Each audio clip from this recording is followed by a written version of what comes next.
একটি ছোট্ট গ্রামে বাস করত দুই ভাই রফিক আর শফিক। তাদের বাবা মারা যাওয়ার পর ছোট্ট এক টুকরো জমি রেখে যান, যেটা দিয়ে তাদের সংসার চলতো।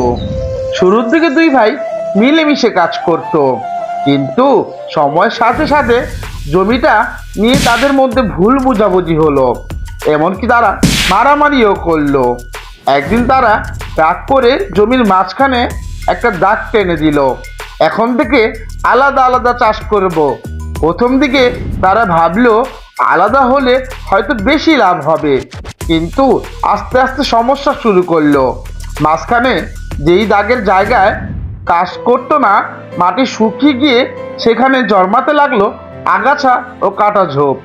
বাতাসে বীজ ছড়িয়ে দুই পাশের ফসলেও রোগ ছড়িয়ে পড়লো।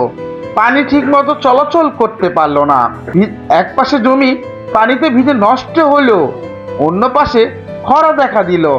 যে জমি আগে সোনার মতো ফসল দিত, সেটাই ধীরে ধীরে দুর্বল হয়ে পড়ল। ফলন কম হলো, আয় কমে গেল, আর দুই ভাইয়ের জীবন আরো কষ্ট পড়ে গেল। গ্রামের এক মুরব্বী এসে বলল, তোমরা জমিটাকে ভাগ করনি, তোমরা জমির প্রাণটাকেই কেটে দিয়েছো। তার কথা শুনে দুই ভাই চুপ হয়ে গেল। পরের দিন তারা আবার একসাথে কাজ শুরু করলো। আগাছা পরিষ্কার করলো, মাটি ঠিক করলো, পানির পথ খুলে দিল। ধীরে ধীরে জমিটা আবার প্রাণ ফিরে পেল। কিছু মাস পর সেই জমিতেই আবার সোনালী ফসল দুলতে লাগলো।